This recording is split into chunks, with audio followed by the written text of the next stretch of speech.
Nós estamos dando início a mais uma reunião no Instituto de Cultura Espírita do Brasil, o ICEB, e vamos iniciar, como sempre, agradecendo a Deus, a Jesus, a Maria, aos nossos anjos da guarda, aos nossos amigos espirituais. Sob Jesus, a tua luz, a tua paz, a tua resiliência, a tua proteção, nós te agradecemos neste instante.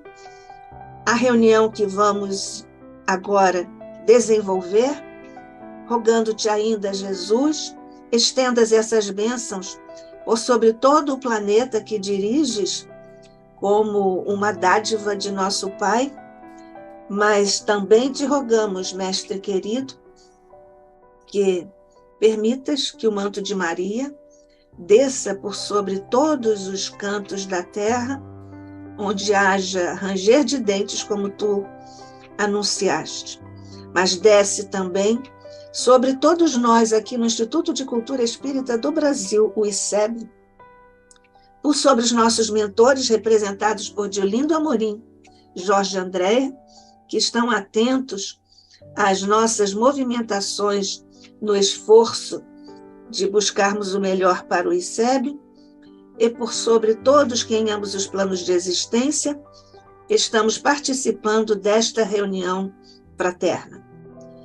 Nós te rogamos ainda, Jesus, bênçãos especiais por sobre o nosso querido irmão, amigo, companheiro, Fabiano Pereira Nunes, que mais uma vez vem trazer o fruto de seus esforços para nós estudarmos o teu Evangelho e a doutrina codificada pelo nosso amado Allan Kardec. Fica conosco, Mestre amado, fica conosco, Maria, fiquem conosco, anjos da nossa guarda e mentores queridos. Que assim seja, sob a graça de nosso Pai.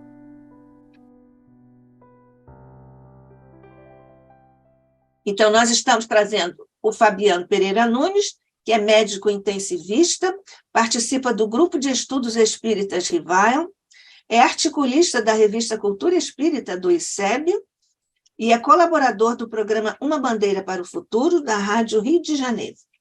Fabiano, muito obrigada outra vez por estar aqui conosco e vamos continuar os nossos estudos, porque você nos trouxe agora a Viagem Espírita de Allan Kardec, em 1862, uma obra que completa 160 anos em 2022, e nós estamos estudando com o Fabiano os regulamentos propostos por Allan Kardec para associações espíritas, que isso tudo é um caminho seguro para o movimento espírita. Nós estamos na segunda parte do estudo destas propostas, desses regulamentos, e continuamos com você. Obrigada, Fabiano. Bom dia, Nádia, nossa presidente, bom dia, Dona Rosa, Dona Marisa, Dona Dalva, Carlão, bom dia aos amigos e amigas que vão assistir o programa gravado. É um prazer, é uma alegria muito grande, uma satisfação, uma honra verdadeira, não é da boca para fora, não. Poder estarmos juntos, mais uma vez, repensando as obras de Allan Kardec. Em especial, agradeço a nossa amiga, a minha amiga Nádia, do Couto Vale, por ter permitido esse ano de 2022, com os companheiros do ICEB, estudarmos no primeiro semestre a Revista Espírita, Jornal de Estudos Psicológicos, e agora, no segundo semestre, relembrando a importância de duas obras. O Espiritismo, na sua expressão mais simples, que foi logo o primeiro estudo, e o Viagem Espírita em 1862. Aquilo que nós julgamos já saber é justamente o que nos impede de aprender. Aprendemos isso com Claude Bernard, o grande fisiologista. Então, quando nós revemos o que Allan Kardec escreveu, acabamos redescobrindo conteúdos, conhecimentos, e no caso em questão do estudo da semana passada, próxima e dessa semana, conselhos importantíssimos que Allan Kardec deixou para a formação dos pequenos grupos espíritas, pequenos grupos de comunicação com os espíritos. Em O Livro dos Médiuns, existe uma proposta de regulamento para as grandes sociedades espíritas. Só relembrando, na semana passada, nós vimos como Allan Kardec dedica questões de ordem moral e filosófica, mas principalmente moral, no regulamento dos grupos de reunião. E a gente conversou sobre as experiências passadas, 2011, a mudança do Código Civil em relação às instituições religiosas, e a sabedoria de Allan Kardec em colocar no regimento principal as questões de ordem moral. E nós, modernamente, temos a oportunidade de colocar fora do estatuto, em regimentos internos, as questões administrativas e operacionais. Como o nosso método de estudo é um pouquinho diferente, não sei nem se ele é didático, tá? Talvez não seja, mas é uma proposta que é lermos juntos o texto de Allan Kardec e garimpar ali esse ouro preciosíssimo, acabamos interrompendo no item 7. Aliás, um outro estudo sobre as questões particulares que Allan Kardec respondeu e publicou, nós também não conseguimos concluir, mas talvez a gente possa fazê-lo até hoje. Como sempre, para aqueles que estão chegando a primeira vez, eu vou compartilhar um slide de apresentação da obra Viagem Espírita em 1862. Só lembrando, essa obra, pela editora FEB, ela inclui não apenas o conteúdo do livro Viagem Espírita em 1862, mas o conteúdo de discursos que foram publicados na Revista Espírita, de outras viagens que Allan Kardec fez, outras viagens missionárias. Então, esse é o roteiro que está no livro da FEB, o roteiro do Viagem Espírita em 1862. Ele conheceu muitos grupos espíritas e apresenta nesse livro um resumo extremamente importante para todo o movimento espírita. Não é para o movimento espírita que iniciava, é para o movimento espírita de todos os tempos. Houve um discurso também publicado em 1860 em relação à Viagem Espírita em 1860, a mesma coisa em 1861, essa viagem em 61, 1864 já foi uma viagem menor, mais em relação à Bélgica, em 1867, conforme eu havia até falado. O aneurisma, que os biógrafos atribuem como a causa-morte de Allan Kardec, ele vai se dilatando com o tempo, né? A aorta ela vai dilatando, e ela passa a apresentar dores. E da artéria aorta partem os vasos que irrigam as vísceras, os intestino delgado, intestino grosso. Então, é muito comum uma pessoa que tem um aneurisma em dilatação apresentar graves problemas de isquemia dos órgãos intestinais. Então, esse período já era um período onde Allan Kardec apresentava, provavelmente, eu posso dizer com quase certeza, um estado bem complicado, tá? Bem complicado. Isso quando esses aneurismas que dilatam não causam isquemia dos membros inferiores, isquemia renais, isso a gente não sabe, porque em nenhum segundo ele jamais se queixou de problemas de saúde. A gente não tem acesso, a gente só vê os espíritos dizendo para ele se cuidar, mas eu acho que a última coisa que ele fez foi descansar, né? Enfim, a gente não tem acesso ao que ele sentia, a dores, as reclamações. Quando eu vejo assim, atribuir a Allan Kardec cartas dizendo: eu estou sofrendo, me dê força. Olha, em 1862, no Viagem Espírita, logo na introdução, nós vimos como Allan Kardec, sobre essa questão dos ataques, das perseguições, ele encarava com a mais absoluta alegria e felicidade. E ele dizia que a felicidade era justamente ver como o espiritismo progredia e mudava vidas, e crescia e ganhava adeptos. Então, ele logo está na introdução, né? Nós estudamos. Os ataques pessoais para eles, problemas pessoais, e isso é uma característica dos espíritos superiores, ele encara como medalhas, galardões a se alcançar um progresso maior se forem suportados sem reclamações, se forem suportados sem reclamações. Como ele ensina que a gente deve passar pelas dores da vida sem reclamar dessas dores, ele próprio vai reclamar. Isso não faz muito sentido, né? E Deus não coloca um peso maior que ombros conseguiriam encarar.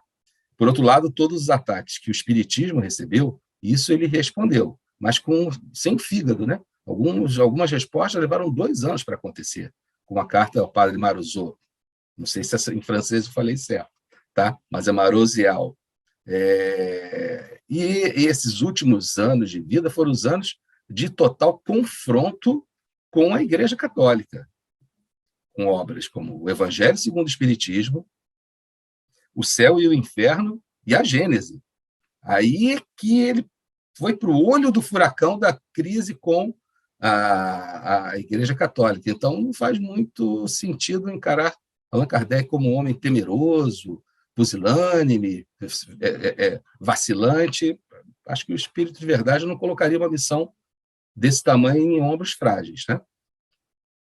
Bem, então, o livro se compõe de impressões gerais, discursos pronunciados nas reuniões gerais dos espíritas de León e Bordeaux, nós só estudamos o terceiro discurso, instruções particulares dadas aos grupos em resposta a algumas das questões propostas, nós vimos uma parte delas, talvez a gente consiga hoje avançar em algumas outras, e o projeto de regulamento para o uso de grupos e pequenas sociedades espíritas. Eu queria convidar a Nádia, a Rosa, Marisa, a interromperem para fazer as colocações, as observações, tá? Não vamos deixar para o final, não. Pode ir interrompendo ao longo da exposição, por favor.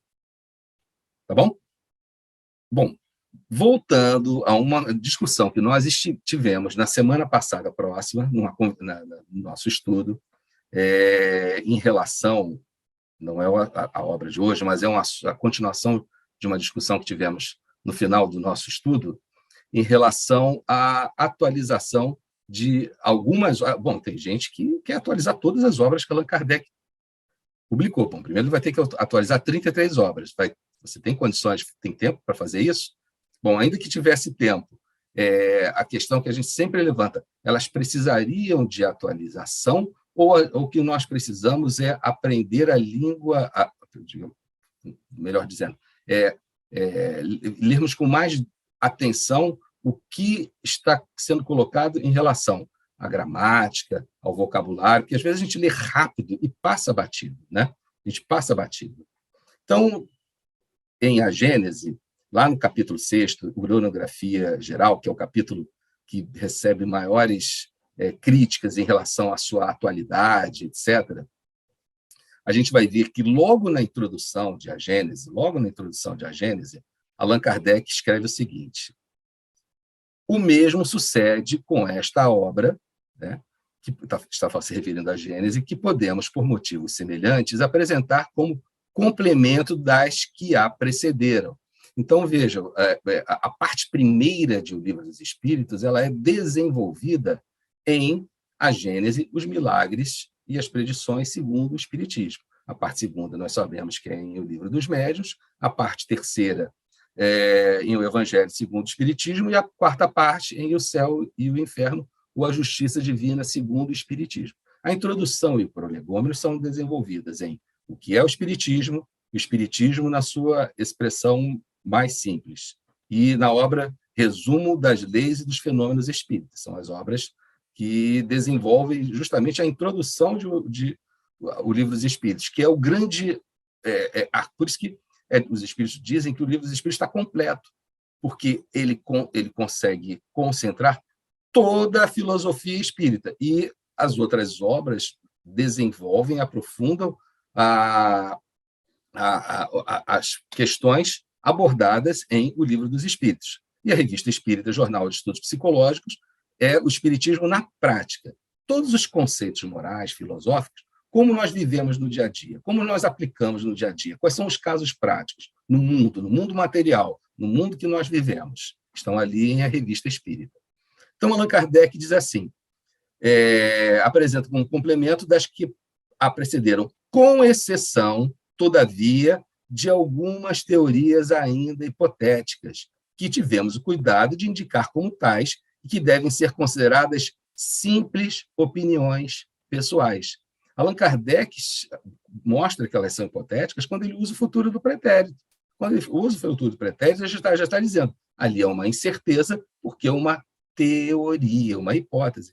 Então, na introdução, ele já avisa logo, olha, são opiniões pessoais, prosseguindo, enquanto não forem confirmadas ou contraditadas, a fim de que não pese sobre a doutrina a responsabilidade sobre ela.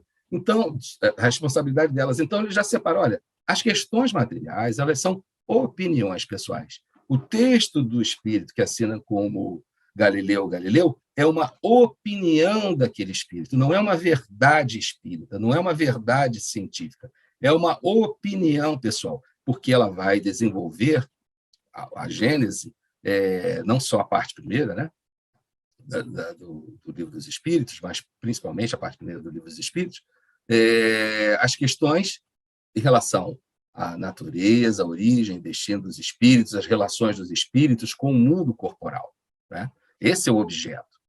E as consequências morais e filosóficas e morais. E o Livro dos Espíritos é assim. A primeira parte, a primeira e a segunda parte, natureza, origem, destino dos espíritos, relação dos espíritos com o mundo corporal, primeira e segunda parte. Terceira e quarta parte, consequências filosóficas e morais da primeira e segunda parte. O Livro dos Espíritos está todo encadeado numa lógica impressionante, né? Quanto mais as pessoas se debruçam para estudar a lógica didática de O Livro dos Espíritos e as outras obras, mais o queixo cai, né? Como é que a pessoa conseguiu, em tão pouco tempo, colocar tanta organização didática em um livro? Então, isso aqui já é indicado. É uma opinião pessoal. E isso aparece em outros textos também. O próprio Espírito Galileu, ele diz que se trata de uma teoria. Ele informa que aquilo são teorias. Se ele já disse é uma teoria, já entendemos. Não é um fato confirmado. Ele precisa de tempo para ser amadurecido. Um exemplo aqui é esse, em relação à geração espontânea. Nós conversamos sobre isso. Allan Kardec, lá na Revista Espírita, do mesmo ano, só que em julho, ele diz assim, em nossa obra A Gênese, desenvolvemos a teoria da geração espontânea, teoria. Falou teoria, não precisaria nem continuar a explicação, apresentando-a como uma hipótese. Alguns partidários absolutos desta teoria da biogênese, né, admiram-se de que não tivéssemos afirmado como um princípio. A isto responderemos que, se a questão está resolvida para uns, não está para todos. E a prova é que a ciência ainda está dividida a respeito. Aliás, ela é do domínio científico, onde o espiritismo não pode colher e onde nada lhe cabe resolver de maneira definitiva naquilo que não é essencialmente de sua alçada.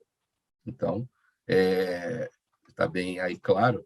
E vejam bem, o próprio espírito Galileu, ele diz que são teorias e que é uma opinião pessoal dele. O espírito que Allan Kardec achou interessante colocar, mas como teoria. Se ela é teoria, é teoria. Teoricamente, não precisa nem explicar, né? Mas isso é importante. Então, por isso que esse método de ler os textos gradativamente, eles são relevantes, eles são importantes, né? Dá a chance da gente desfazer um conceito que estava ali endurecido na nossa mente. Allan Kardec, o Herculano Pires, ele diz o seguinte: os espíritas mais tarimbados precisam ler muito, estudar muito essas obras iniciáticas, essas obras de iniciação, o que é o espiritismo na sua expressão mais simples, porque sempre vai fazer com que a gente faça uma visão geral no que é verdadeiramente espiritismo, mesmo os mais tarimbados. Dona Rosa, quer fazer alguma colocação sobre esse assunto? Foi o tema que nós conversamos na semana passada, no finalzinho da reunião. Não, está tudo bem. O que você falou até agora está muito bem ponderado, nada a acrescentar. Está tudo bem. Ok, obrigado. Bom, nessa brevíssima introdução de meia hora, vou continuar aqui na introdução, tá? só para ilustrar, seria uma ilustração para os companheiros que estão assistindo o estudo pela primeira vez. Rapidamente. Então, vamos lá. A gente até já conversou sobre isso, mas eu vou reiterar, né? Que nós temos a professora de português, até uma vergonha. Eu não vou explicar nada, não, tá? Vou ler, porque seria uma vergonha. Pretérito imperfeito do subjuntivo é utilizado na expressão de probabilidades e acontecimentos que estão condicionados por outros. Pode indicar uma ação presente, passada ou futura. Exemplo, eu iria ao evento se eu estivesse disponível, mas não estou. Então, Allan Kardec ele usa o pretérito imperfeito do subjuntivo e usa bastante nessas teorias onde há incerteza, indefinições em relação à ciência. Ele usa o pretérito imperfeito subjuntivo. Ele usa o futuro do pretérito, né? Que esse, sim, sempre vai expressar. Esse também vai expressar incerteza, surpresa e indignação. Aí a gente até conversou sobre esse texto, que a gente sempre se debruça sobre ele para falar sobre a atualização do espiritismo em relação à ciência, né? E aí eu propus que a gente fosse rever essa questão do ponto de vista do futuro do pretérito imperfeito do subjuntivo. Aí, lá no item 55, do capítulo 1 do Caráter da Revelação Espírita, Allan Kardec escreveu: caminhando a par com o progresso, o espiritismo jamais será ultrapassado, porque se novas descobertas lhe demonstrassem estar em erro acerca de um ponto qualquer, ele se modificaria neste ponto. Então, vejam, ele não escreveu assim, porque se novas descobertas lhe demonstrarem, porque se ele tivesse escrito lhe demonstrarem, estaria abrindo a possibilidade de as verdades, as leis e os fenômenos espíritas, natureza, origem, destino dos espíritos, relações com o mundo corporal. Estaria dando a possibilidade dessas leis espíritas serem modificadas, serem revistas. E essa possibilidade não existe. Por quê? Olha aqui a palavra se. Se demonstrassem. Se demonstrassem. É uma probabilidade de acontecimento, mas condicionada a outra, né? Então, se demonstrassem. Foram demonstradas essas descobertas? Não. Então, esse conhecimento espírita acerca das leis dos fenômenos espíritas não será modificado. Ele já está estabelecido. Porque são leis da natureza, são leis de Deus, são leis naturais. Então, a questão do progresso do espiritismo ir se modificando, acompanhando o progresso das ciências materiais, não, no meu ponto de vista, não está expressa aqui nesse texto. Nesse texto que está expresso, se essas descobertas tivessem lhe demonstrassem estar em erro, o que não aconteceu, ele se modificaria nesse ponto.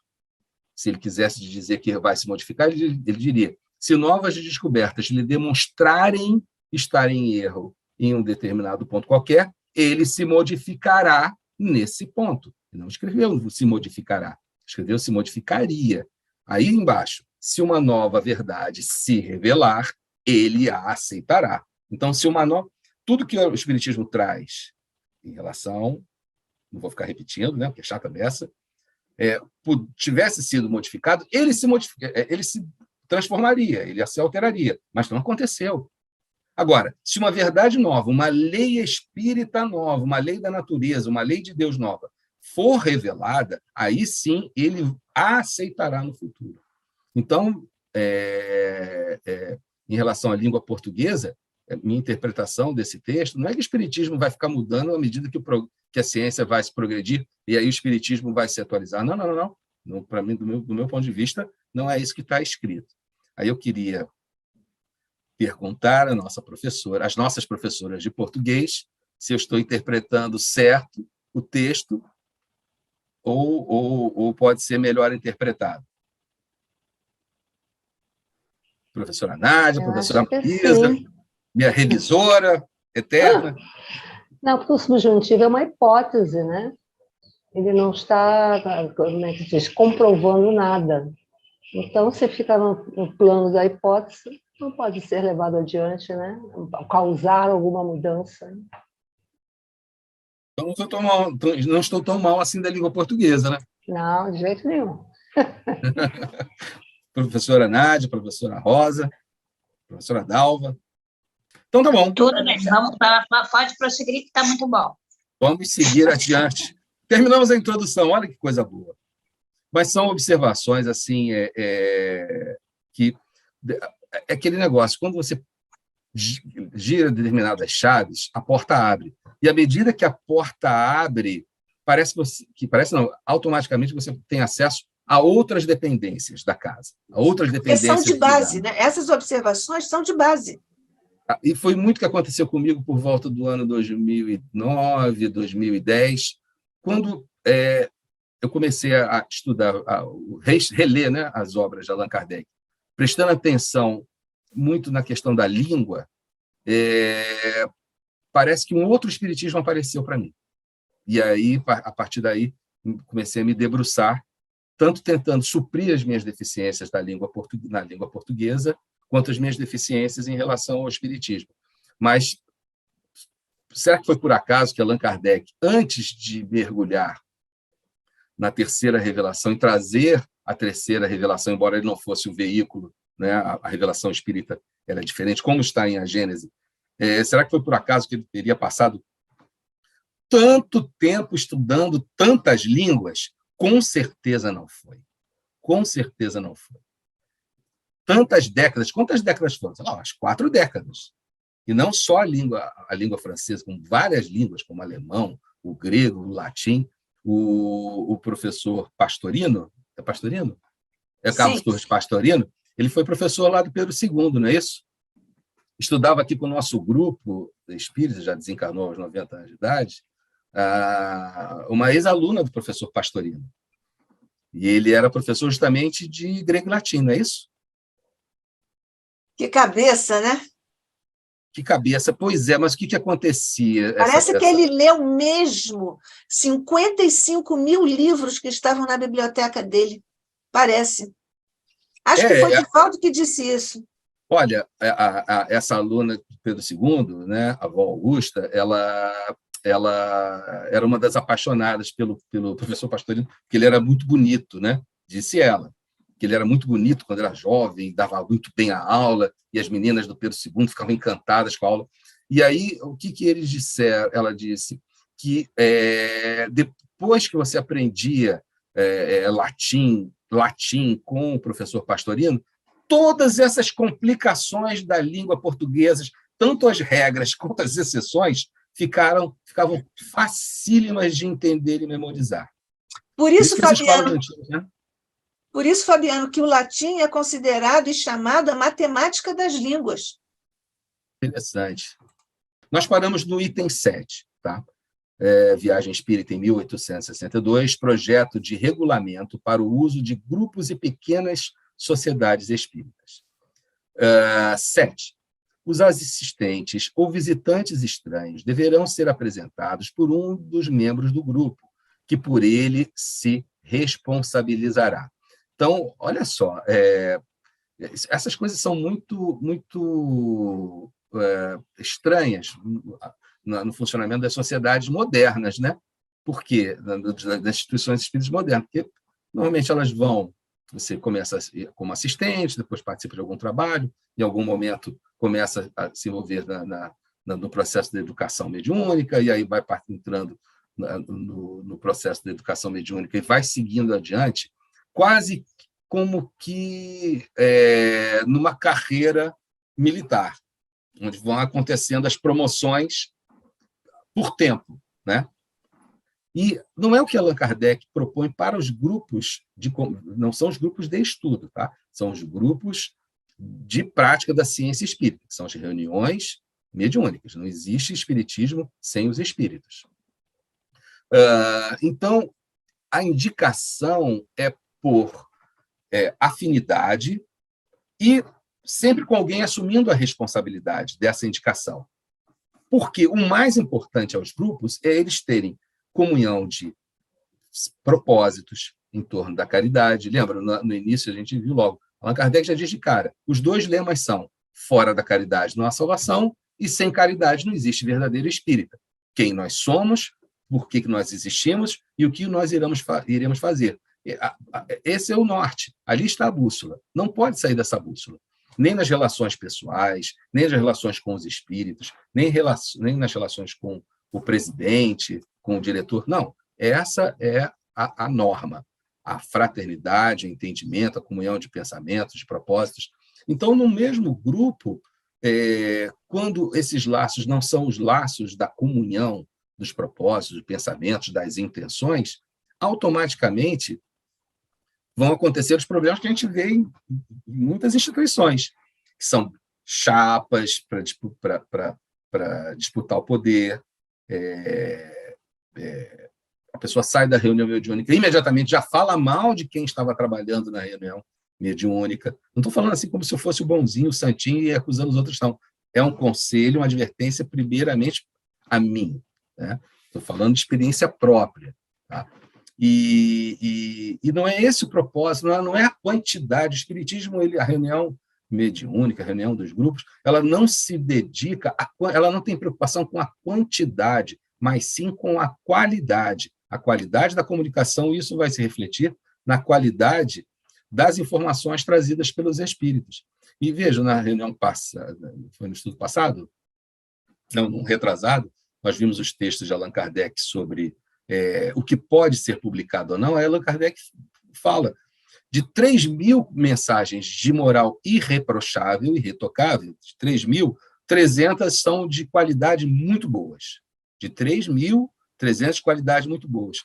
Dessas 300, no máximo 100 seriam boas para publicar, boas para publicação.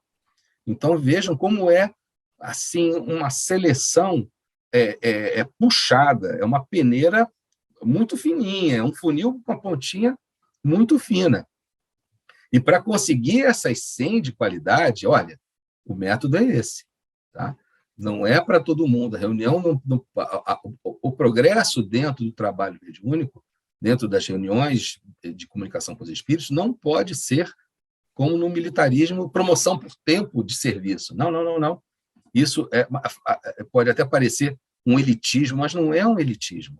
Qual é o propósito? É se desenvolver moralmente, que é o objetivo essencial e exclusivo do espiritismo. Para isso estão as reuniões de estudo. As reuniões de estudo se prestam a isso. Qual é o propósito? Fazer ciência de comunicação com os espíritos? Aí não, isso aí precisa ser muito bem selecionado. Em pesquisa científica, é assim. Você tem os critérios de inclusão no estudo. Você tem os critérios de distribuição randômica. Os grupos eles são estratificados para que você possa dar a medicação, o placebo, o estudo pode ser unicego, duplo cego, triplo cego. Enfim, você tem critérios para aquele tipo de ciência. Em relação à ciência que estuda a natureza, origem e destino dos espíritos e as relações deles com o mundo corporal, também existem critérios para a pesquisa. E os critérios são dados por Allan Kardec. Quando uma pessoa fala, eu vou fazer uma pesquisa, um estudo aqui, eu dou chocolate para metade, banana para metade. Olha aqui, os que comeram chocolate ficaram muito mais felizes dos que comeram banana. Esse estudo não quer dizer nada. Pode ter sido só obra do acaso. Porque você precisa de técnicas e métodos e submeter a tratamento estatístico para saber o quanto o acaso entrou naquela pesquisa. Mesmo que um dê 90%, outro dê 10%. Pode ser que o tamanho da amostra não seja suficiente para ter o chamado poder estatístico, ou seja, apontar, não é trazer uma verdade, é apontar em direção ao caminho da verdade científica. Então, dessa forma, a ciência espírita ela precisa seguir o método científico para chegar aos resultados. Toda e qualquer pessoa desconhecida que recusar dar-se a conhecer deverá rigorosamente sofrer interdição. As sessões nunca deverão ser públicas, públicas. Isso quer dizer que, em nenhum caso, as portas poderão estar abertas ao primeiro que apareça. Gente, eu contei da semana passada, né? E até meio inacreditável, mas é verdade. Uma vez eu fui numa instituição, no ano de 1981, mais ou menos, né?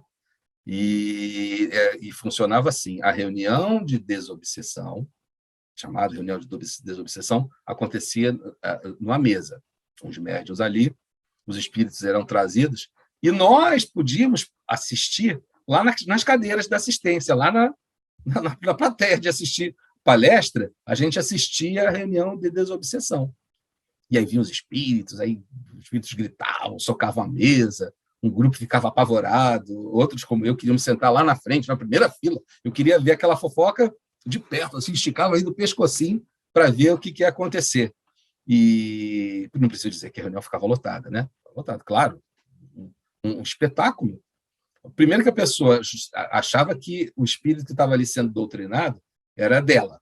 Tá? Vai assim: olha aqui, eu quero destruir a vida desta pessoa, quero destruir a vida dessa pessoa. Falar, já sei que é o espírito que está me perseguindo. E aí começava aquela doutrinação, mas normalmente, na que eu gostava de assistir, o doutrinador mais fraquinho, entre aspas, tá? Nunca conseguia doutrinar lá o espírito. Aí chamavam um outro que era o mais fortão espiritualmente. Aí esse ia na marra: você vai largar todas as suas armas aqui na mesa e nós vamos dissolver essas armas. Olha, gente, um espetáculo, tá? Um espetáculo. Isso aí foram décadas assim, décadas. E aí veja bem, desculpe a crítica, o objetivo não é humilhar, não é debochar, mas são experiências de vida para ver como esses textos de 160 anos estão atualizados. Não estavam mais, porque em 82, 83, eles modificaram a forma da reunião de desobsessão. Então, era um verdadeiro show, um verdadeiro espetáculo. Tá? Aprendi muito. A gente aprende com as experiências erradas também. Mas eu gostava, e assim, conheci muitos desses médios, etc., pessoas boníssimas, moralmente estão a 200 mil léguas na minha frente. Quem julga o que é certo, o que é errado, o que é bom, o que é mal, é Deus, não é nem Jesus. Jesus não tem nada a ver com essa história. Deus é o único juiz supremo. E as pessoas moralmente estão na nossa frente. Mas a ciência espírita, não posso dizer que está correta. Não posso dizer que aquela ciência está correta. A ciência está errada. A ciência espírita ali está errada. Bastaria ler o livro Viagem Espírita em 1862. Não pode, e assim, a assistência, né, o público que assistia, porque era uma reunião justamente de desobsessão. Então, melhor, bom, já a reunião é desobsessão do público, vamos fazer a desobsessão com o público presente. E aí vai ficar mais poderoso o negócio. Então, olha, a atualidade das obras de Allan Kardec, ela é atemporal, né? Alguém quer fazer alguma colocação? Não. Alguém não acredita nisso que eu estou dizendo? Que é meio inacreditável, tá? Admito que é meio inacreditável, mas é a mais pura verdade. Repito, pessoas moralmente muito na minha frente, muito, né?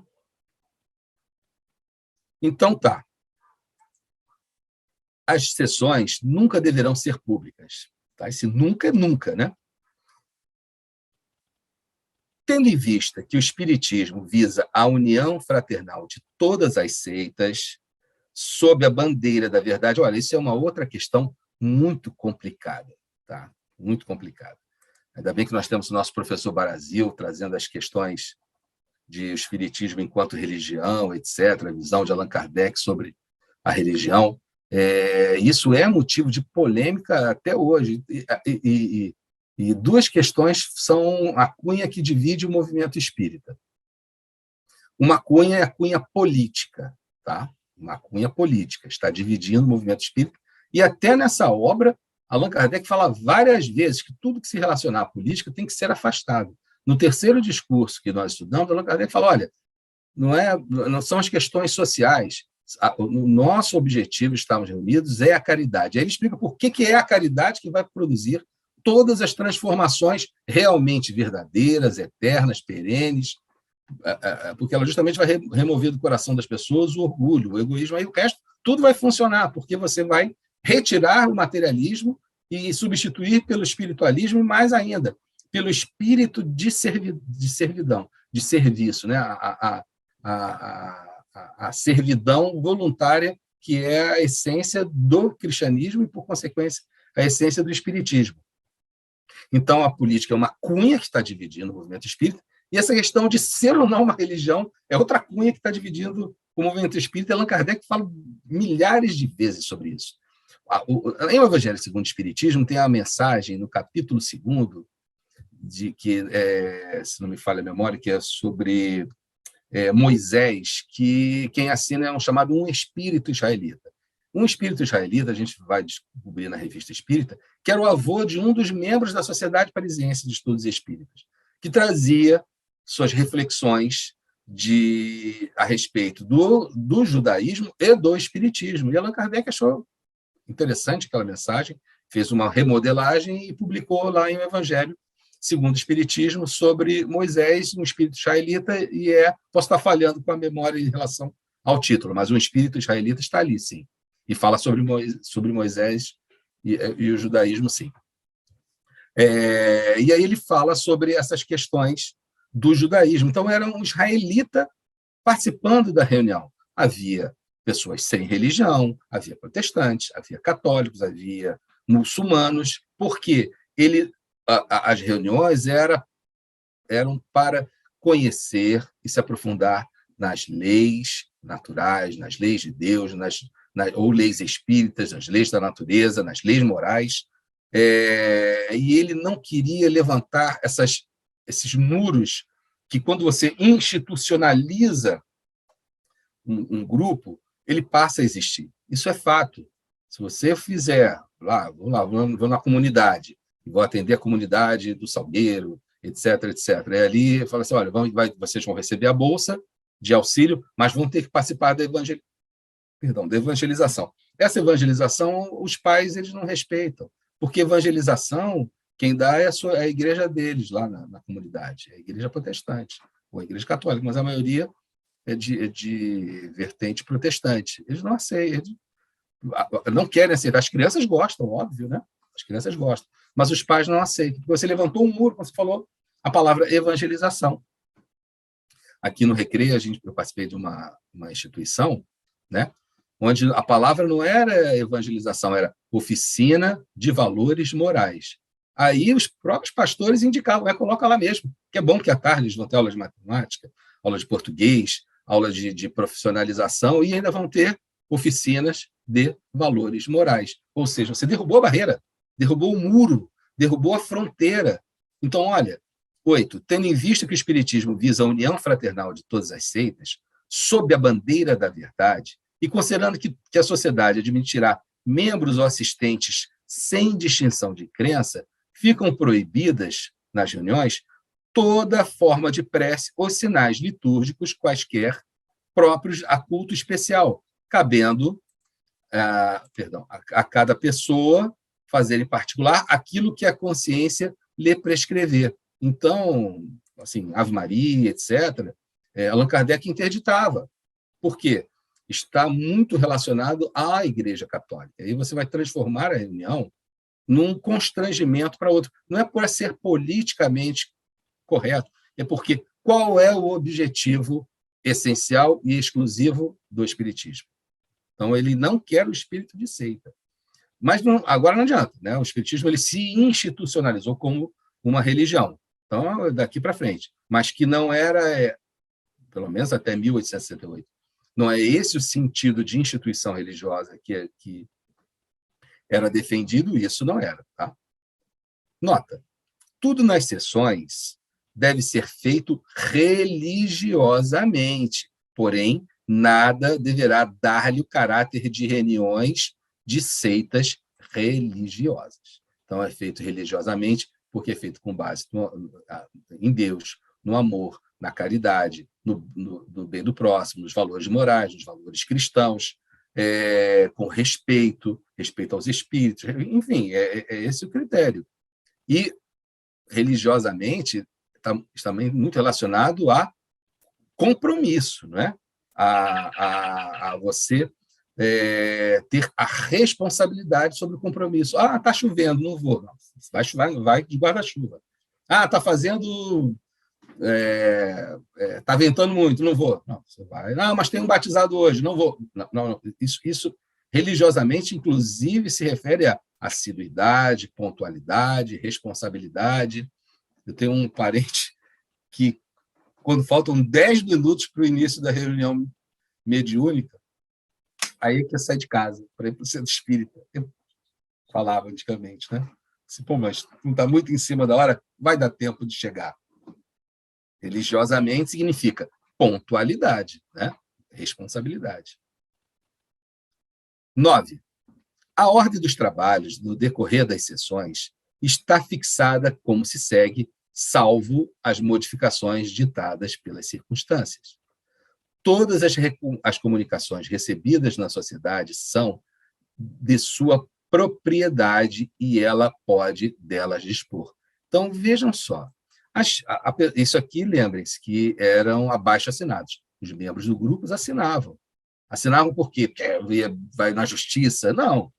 É para dar ciência. A gente tem isso todo dia, né? Você vai baixar um aplicativo no celular, termos do aplicativo, termos de consentimento, de publicidade, etc., etc. Você tem que assinar aquele termo ali. Tudo bem que são letrinhas minúsculas. Allan Kardec não fez isso, colocou princípios muito claros, bem rápidos, sucintos, e que a pessoa poderia ler.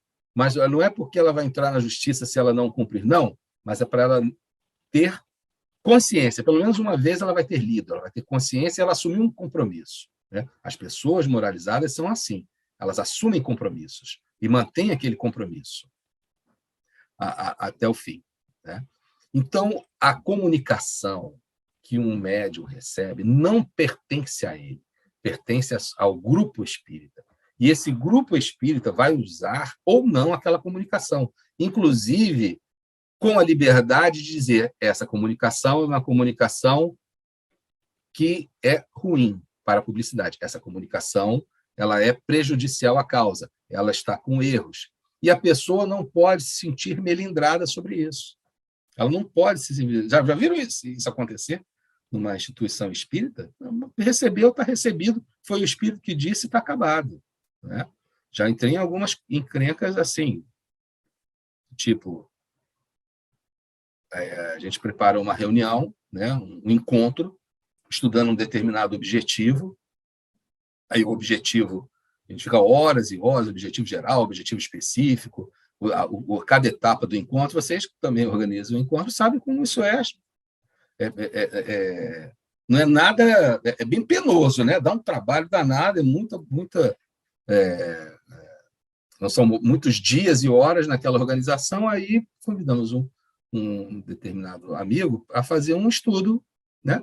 Aí esse amigo, no meio do caminho, um espírito senta do lado dele lá, e aí ele vê um espírito, quando ele estava dirigindo, um espírito vestido lá de padre, não sei o quê, e fala assim, olha, vou te fazer uma proposta. Que tal se nós, nessa reunião, falássemos sobre a questão 919 do Livro dos Espíritos? Aí vem de um espírito. Então, vou seguir essa proposta e tal. Pô, mas ele quebrou o nosso estudo. Ele quebrou a nossa organização. Ele teria obrigação de dizer que ia fazer isso. Aí, na mesma hora, fala assim, não segue que esse espírito vai dizer não. Esse espírito ele já teve tempo de falar aqui com a gente, pela inspiração, pela intuição. Se não fez, perdeu a chance. Não é isso. E aí quebra todo o planejamento, porque veio dos espíritos. Os espíritos são os homens e mulheres que viveram na Terra. Eu também sou espírito, só estou encarnado. Não, você não é um espírito superior. Tá, tudo bem, mas eu não sei também se o outro espírito é um espírito superior.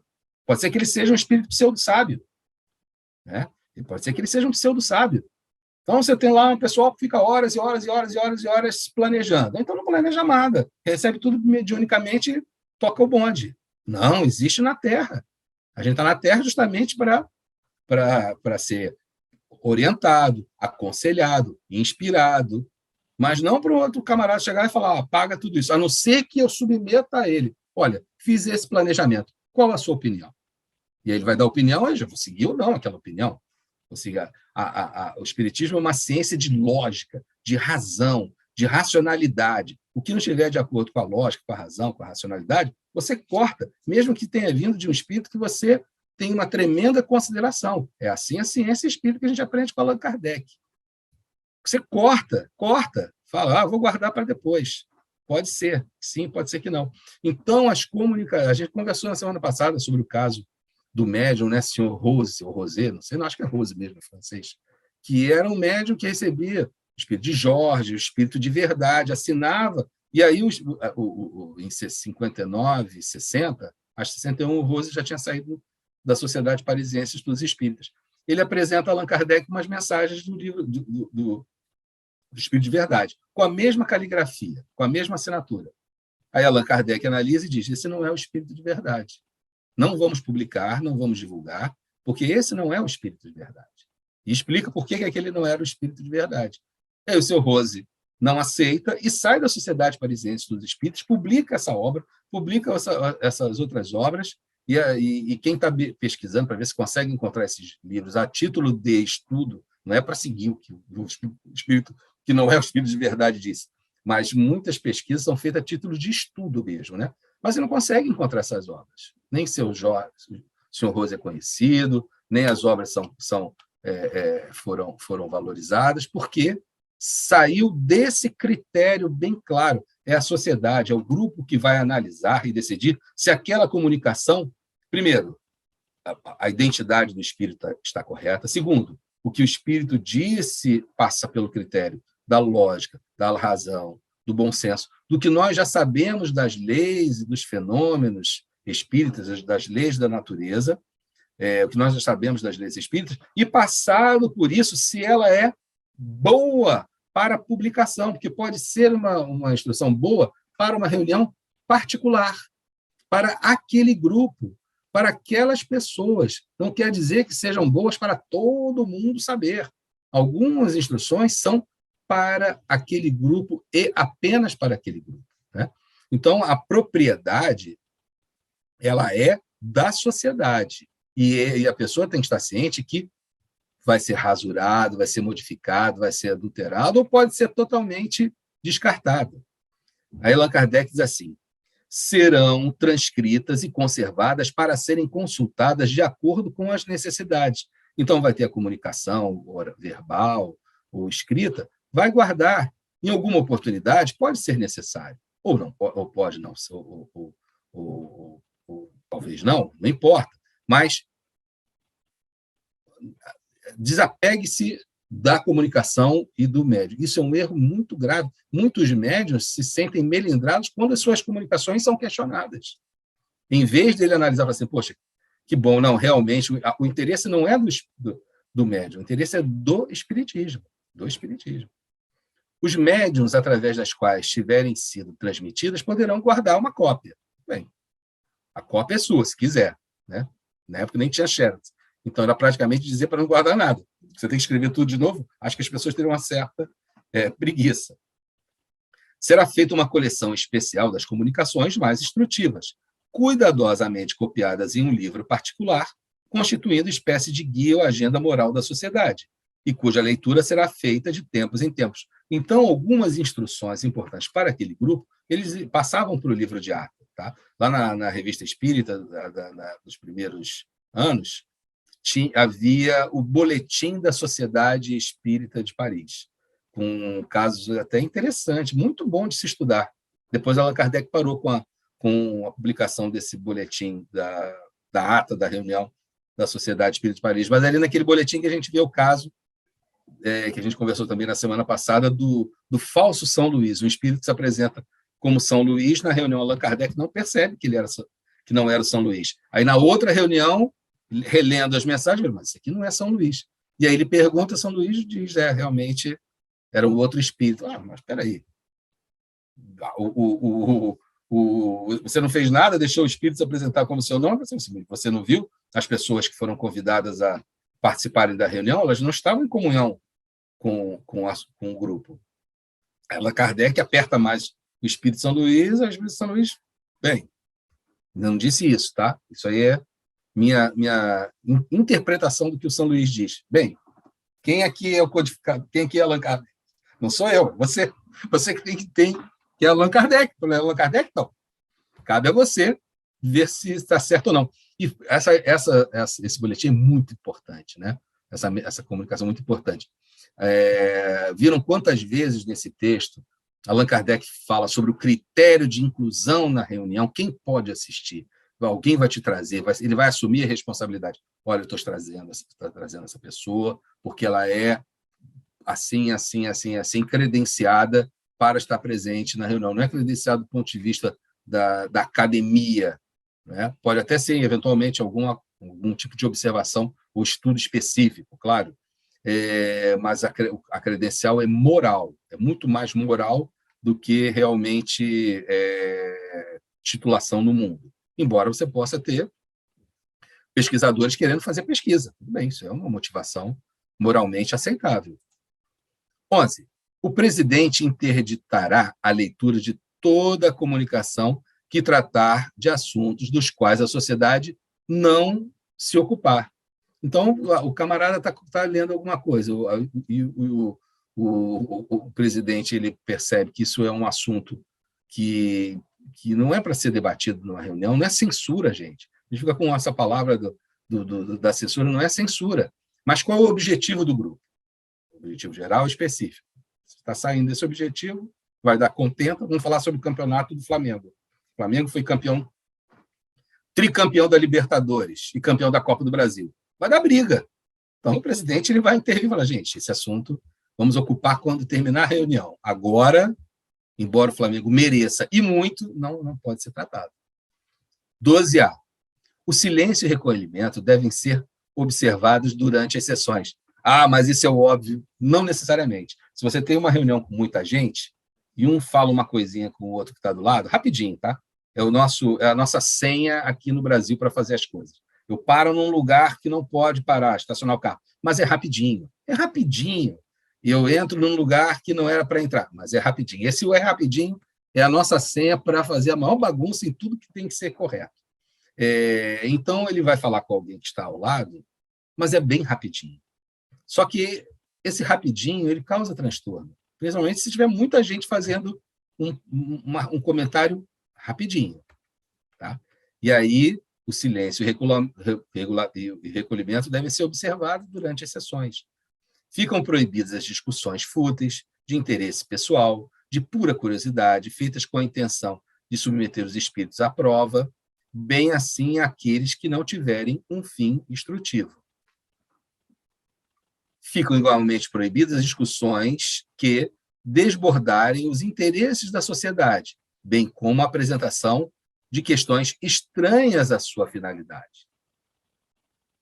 As pessoas que desejarem tomar a palavra deverão fazê-lo dirigindo-se antes ao presidente. Na TV Senado, na TV Câmara, a gente vê, né, os camaradas brigando. Senhor presidente, fulano de tal não vale nada. É uma tentativa de dar ordem à desordem. Mas, do ponto de vista da reunião, isso faz um sentido. Isso organiza muito a reunião. Então, a pessoa quer falar, em vez de ela falar diretamente com o espírito comunicante, né, porque na reunião mediúnica isso é possível, fazer a interrogação, ela dirige ao presidente, meu irmão presidente, não o senhor, né? Meu irmão presidente, meu irmão fulano, o meu amigo fulano, não está interdito, a palavra irmão ela não é obrigatória dentro do movimento espírita, a não ser quando você realmente está sentindo um sentimento de irmandade. Você pode chamar de amigo. Jesus chamava as pessoas de quê? De irmão? Não, de amigo. Você pode chamar de amigo, mas pode chamar de irmão. Meu irmão presidente, você poderia dirigir a palavra ao espírito, o presidente, sim, pode dirigir. Qual o assunto? O assunto eu gostaria de saber se ele tem alguma recordação da sua vida passada, etc, etc. Sim, pode dirigir a sua pergunta. Essa questão que parece simples, tomada. A reunião é assim: você planeja, você está num lugar, quer chegar numa ilha. Para chegar naquela ilha, você faz um planejamento. Olha, com um vento a 4 nós e o ângulo do leme a 15 graus, eu vou chegar lá na ilha. Bom, mas se o vento muda para 10 nós e eu pego o ângulo do leme e mudo para 25, vou passar da ilha. Não vou chegar na ilha, vou passar da ilha, né? Então, essas orientações são o plano para chegar na ilha sem se desviar, sem acabar indo parar em mares revoltos. Quem quer como se... Fabiano, eu queria perguntar para você como é que vocês lidam, você, a Nádia, com aquelas pessoas que levam seus problemas pessoais para serem discutidos nas reuniões gerais. Não sei se vocês têm essa experiência. É a pessoa que quer discutir aproveita uma informação, né, da reunião e quer trazer suas ansiedades, suas angústias, seus medos de processos obsessivos, transformam uma reunião espírita numa reunião de análise coletiva. Como é que vocês saem dessa cilada?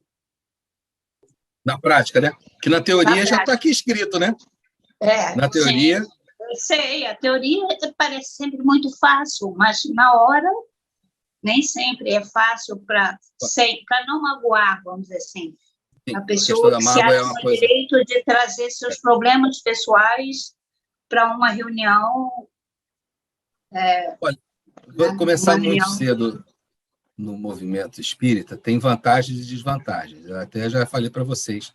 A pessoa fala assim, pô, mas você é espírita desde os 14, 15 anos e não aprendeu nada? Não melhorou nada? Tá, isso aí... Tirando essa questão moral à parte, tá, que eu reconheço, depois de tanto tempo de espiritismo era para eu ser uma pessoa infinitamente melhor, e não sou, ela dá muita vivência, né? Muita experiência. Então, eu posso dizer que eu já vi de quase tudo, porque eu também dei uma boa rodada em várias instituições espíritas. Então, eu já vi, assim, de tudo em relação a questões pessoais. Desde no final de uma reunião, uma pessoa... Reunião numa casa espírita, tá? A pessoa incorpora um espírito e começa a conversar sobre os problemas pessoais de cada um da reunião. Você aí, já melhorou a sua relação com o seu marido? Olha, não briga muito com ele, não sei o que. Porque nessa instituição que eu estou falando, você poderia, por exemplo, se eu não posso vir na terça-feira, eu venho um outro dia, numa reunião, numa outra sala, num outro horário. Porque o médium ele tem uma forma de ser identificado como médium, mesmo que ninguém te conheça, inclusive ele tem presença. Ele apresenta lá a ficha e você vê que a pessoa é da instituição. Isso é o problema das grandes instituições com muita gente, com muitos médiuns. Muitos médios. Por isso que Allan Kardec fala dos pequenos grupos, dos grupos familiares, dos grupos pequenos onde existe a comunhão de pensamento, onde esses erros são minimizados. Então, o espírito perguntava da vida pessoal de todo mundo. Ele veio um susto. Falei, caramba! Aí, quando ele chegou, e você tem algum problema? Eu falei, olha, tem muitos problemas, mas todos eles estão entregues a Deus e seja o que Deus quiser. Né? Aí a pessoa ficou assim meio... O espírito, a pessoa ficou assim meio blindado. Como você não vai me contar os seus problemas? E também, durante a reunião, nessa reunião, na mesma instituição, né? Havia o espaço final para consulta aos espíritos em relação às coisas pessoais. Como resolver? Em primeiro lugar, a única maneira de fazer a coisa certa é começar certo e certo até o final. Então, a maneira de começar certo é pequenos grupos familiares, olha os critérios de inclusão, e esse grupo fica... nesse regulamento tem a maneira de começar certo e continuar certo. Agora, digamos que alguma pessoa, mesmo com tudo certo, saia do errado. Existe alguma maneira de fazer omelete sem quebrar ovo? Não existe maneira de fazer omelete sem quebrar ovo. Então, você vai ter que quebrar o ovo e dizer, estão interditadas as questões de ordem pessoal na reunião. Aqui nós vamos tratar do interesse dos espíritos que precisam se comunicar do nosso crescimento moral, etc., etc., todas essas questões. o Espiritismo apresenta. Mas só tem uma maneira de quebrar um ovo, interditando. Vai haver melindre? Sim. Por isso que Allan Kardec manda o camarada assinar antes. Olha só, a sua comunicação não é sua, pertence à sociedade, nós vamos alterar, vamos publicar ou não, é com a sociedade. Se desapega.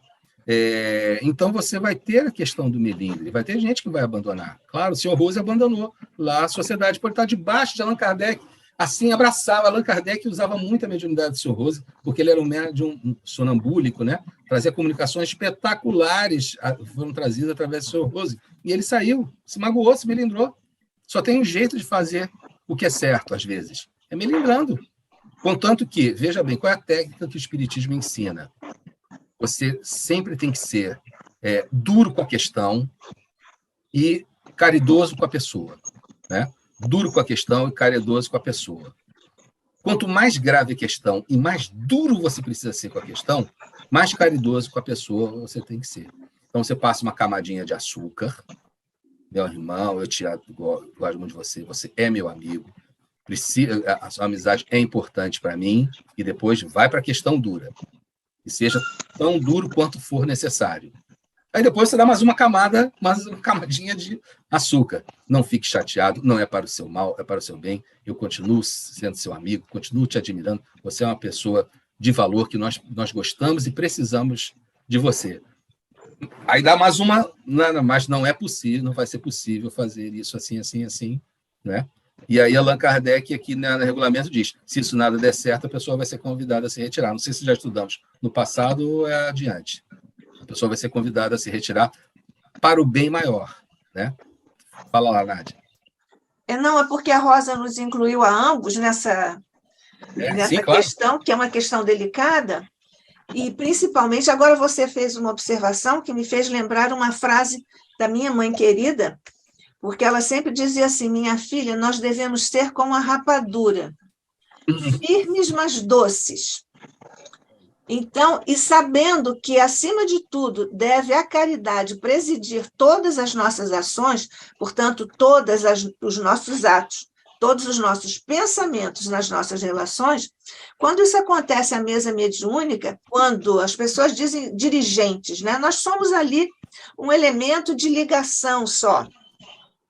Mas como nós estamos ali nessa condição, nós precisamos, e sabemos disso, quando estamos nessa posição, nós temos que captar a essência da psicologia, não só do espírito comunicante, mas a psicologia do médium. São coisas muito importantes, porque isto pode trazer uma informação, uma desinformação, ou um constrangimento, ou até uma questão na qualidade da comunicação.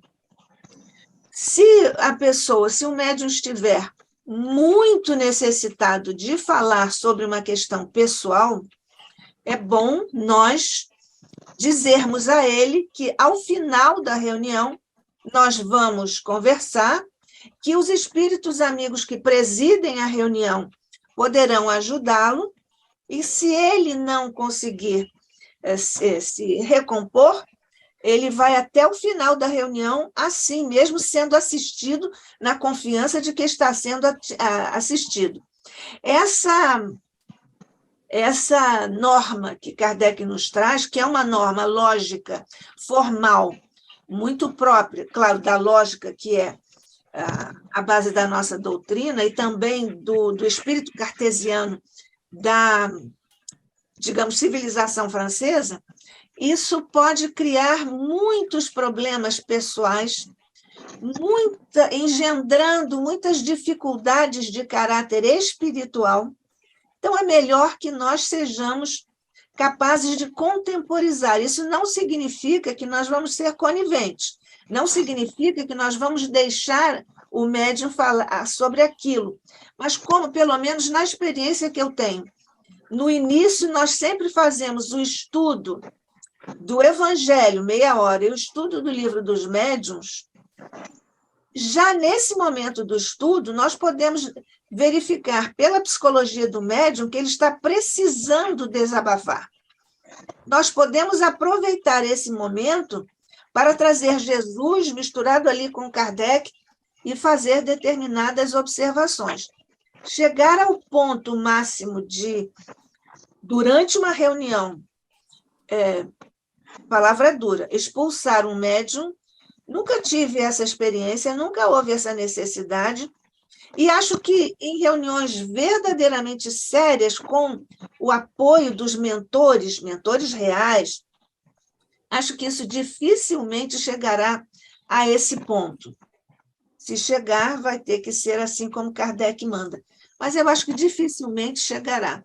Acho que o amor sempre deve preservar a nossa relação com todos, e principalmente a mesa mediúnica, com os dois elementos fundamentais do ato de comunicação mediúnica, que é, claro, o irmão em necessidade, o espírito comunicante e o médium.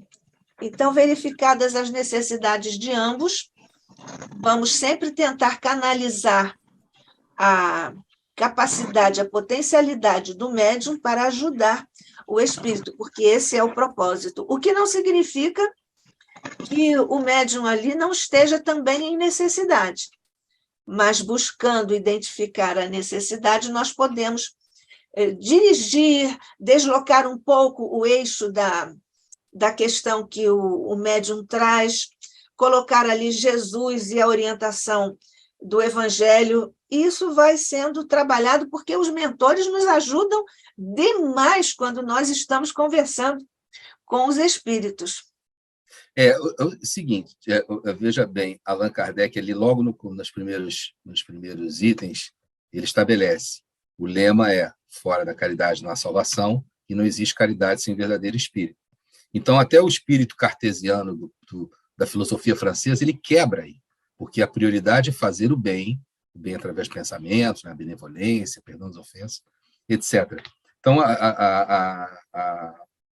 esse rigor lógico em relação às comunicações e às análises. Mas, como a gente vê na Revista Espírita, determinadas pessoas tinham seus problemas, e aí o que eles faziam? Consultavam os guias do trabalho, os guias da sociedade, se determinada pessoa poderia receber uma determinada ajuda, uma determinada comunicação. Nunca era feita no mesmo dia. Numa reunião seguinte, aí o guia pode falar: não, primeiro é preciso orar por essa pessoa, etc, etc, etc, etc. No caso dos processos, dos estados obsessivos, aí o guia dos trabalhos diz: não, essa pessoa já pode ser trazida para conversar com os espíritos. E aí nada impede de, se a pessoa tem um problema pontual, um parente que está passando por um problema, que está passando por um estado de vício, um estado de doença psíquica, etc., o médium em necessidade ele pode ser atendido, sempre seguindo esse critério. Os guias autorizam ou não, se marca uma reunião específica para isso, e os espíritos fazem a comunicação, evocados, ou fazem a comunicação espontânea para trazer a orientação àquele médium que necessita. Ele recebe o benefício da prece, recebe o benefício do passe, mas eu vejo assim como questões pontuais. O problema é que, às vezes, tem muitos médicos que querem sempre ficar sabendo o que o mundo dos espíritos, que os espíritos querem dizer, fazer, se está bem ou está mal, está com obsessão ou não está com obsessão, etc, etc. Então, por isso que a figura do presidente da reunião ela é central e importante nesse aspecto, para coibir o excesso, que, na verdade, seria uma insegurança do médium, que a gente, problema na vida, quem não tem problema? Todo mundo tem problemas enormes, né? Com a minha equipe lá do trabalho, era sempre assim, a pessoa vinha falar: poxa, eu estou com um problema. Eu falei assim: peraí, você quer... Qual é o seu problema? Você não quer dar o plantão? Você quer ouvir os meus problemas? Senta aqui que eu quero começar a contar. Está com tempo? Deixa eu contar os meus problemas, mas o seu plantão você vai ter que estar, meu amigo. Não tem jeito. Eu sei que você está com problemas, eu também estou cheio de problemas. Mas você não vai poder faltar ao seu plantão? Sinto muito, Vitor. Sinto muito, né? Então, a questão dos problemas ela é endereçada ao presidente. Veja como é importante essa questão de se comunicar com o presidente, não diretamente com o médium que está recebendo um espírito, porque ele, passando pelo presidente, o presidente vai redirecionar de acordo com a necessidade, né? De acordo com a necessidade. É claro. Porque existe, Fabiano, Termine, Sim. por favor. Desculpe. Não, terminei. É que deve haver, já desde o início, isso acontece quando você começa, professores sabemos disso, você começa no início do ano um trabalho com uma turma, você estabelece ali, inclusive com a própria turma, uma espécie de código de comportamento. Então, também não é preciso que isso seja formalizado quando você trabalha com um grupo à mesa mediúnica, mas ele próprio já vai saber, pelo comportamento daquele que está ali, não gosto de usar a palavra presidente, mas aquele que está ali como esse intermediário na relação, já vai saber pela própria postura da pessoa que pode ser aberta, mas não deve ser escancarada para tudo que vai acontecer. E durante a comunicação mediúnica, não assiste direito a nenhum outro médium de fazer observação. Isso quebra a corrente, interrompe o raciocínio do espírito comunicante e do médium, porque nós sabemos que ali existe uma corrente fluídica bastante potente. Então, não cabe, inclusive a orientação é de quando está havendo diálogo entre, a palavra dialogador é melhor, entre o dialogador e o espírito comunicante, é interessante, essa é uma orientação, inclusive eu, às vezes, também faço essa observação, rarissimamente isso é necessário, é que não deve haver um diálogo paralelo entre o dialogador e o espírito comunicante, porque todos os médiuns devem seguir o diálogo para potencializar a oportunidade de a mensagem chegar lá. Lembrando que todos nós, sendo defeituosos em muitas questões, nós estamos sempre contando com o aval, a assistência e a energia dos amigos espirituais que presidem as reuniões e que são espíritos, todos nós sabemos, de alta categoria, porque essas reuniões são muito delicadas e, por isso, precisamos de espíritos orientadores, mentores, altamente qualificados para lidarem com questões que podem emergir de uma comunicação. Muitas vezes, nós recebemos membros de grupos muito, digamos assim, rebeldes, e que vêm para não só destoar, mas eles próprios declaram, verbalizam que eles querem acabar com a reunião, querem acabar com a casa espírita. Então, é preciso que os espíritos orientadores sejam muito qualificados e que o médium tenha a humildade de se colocar sempre em receptividade, principalmente quando se trata desse tipo e desse nível de diálogo. Só lembrando, eu agora não recordo quem fez a pergunta com o professor Jorge Pio em relação a passar muitos anos tendo contato com, acho que foi a dona Marisa, contato com os espíritos e sofrer as consequências orgânicas, né? E aí até o que eu pontuei é que a recomendação das reuniões é que sempre haja um espaço para o final da reunião, enfim, mas haja um momento em que o anjo guardião do médium vai trazer explicações sobre as comunicações que fizeram. Então, nas reuniões, a pessoa que tem muitos problemas, etc., se ela tiver um momento da reunião, onde é o momento onde ela faz o intercâmbio com o seu anjo guardião, seja pela mediunidade escrita, psicografia, ou na prece, na comunicação direta, né, na incorporação final, ela vai até começando a quebrar essa insegurança em relação às coisas pessoais, às coisas... Porque a tarefa do anjo guardião em relação à pessoa é proteger, aconselhar, confortar, encorajar, né? É uma ação moral sobre a vida da pessoa. Então, esse momento de comunicação com o seu anjo guardião na reunião mediúnica faz parte do método da comunicação com o mundo dos espíritos. E é ali que os fluidos desses espíritos são substituídos pelos fluidos benéficos do anjo guardião, né? E os espíritos superiores, eles, se precisarem, eles vão usar o anjo guardião como um instrumento para trazerem as suas orientações específicas. E aí a pessoa vai ganhar um pouco de autonomia diante dos problemas da vida, do dia a dia, né? E se o médium ele tiver realmente assim uma necessidade especial, ele pode endereçar ao presidente um pedido e o presidente vai pensar e meditar e programar um trabalho, talvez até em um outro dia, um trabalho específico para ajudar aquele médium. Isso faz parte do sem caridade não há salvação e não existe verdadeiro espírita sem a caridade. Mas então, digamos que você precisa, tem um médium realmente chegue bêbado na reunião, tá? Que ele tem um problema de um vício moral e você vai ter que intervir sobre isso. Então, não tem jeito. É uma camada de caridade, de doçura, ser duro com o problema, e depois uma outra camada de caridade. O problema é que a gente inverte. Essa que é a grande droga. Nós invertemos tudo. A gente, em vez de ser duro com o problema e doce açucarado com a pessoa, nós somos duros com a pessoa e o problema é até esquecido. Sabe a história do argumento ad hominem? Parece que isso daí está na circulação sanguínea, né? Nossa, às vezes uma questão é muito difícil e aí a pessoa até responde ad hominem, né? Vai até no argumento pessoal, e aí a questão grave ela vai ficando de lado, esquecida, ela se torna a coisa menos importante. E o lado pessoal é o único que fica em baila e sofre as consequências. Então, aprender, lutar, no aprendizado também para mim mesmo, ser muito duro com o problema, e se o problema for muito duro, você vai precisar ser duro de verdade, mas quanto mais duro for com o problema, mais doce tem que ser com a pessoa, e não o inverso. Né?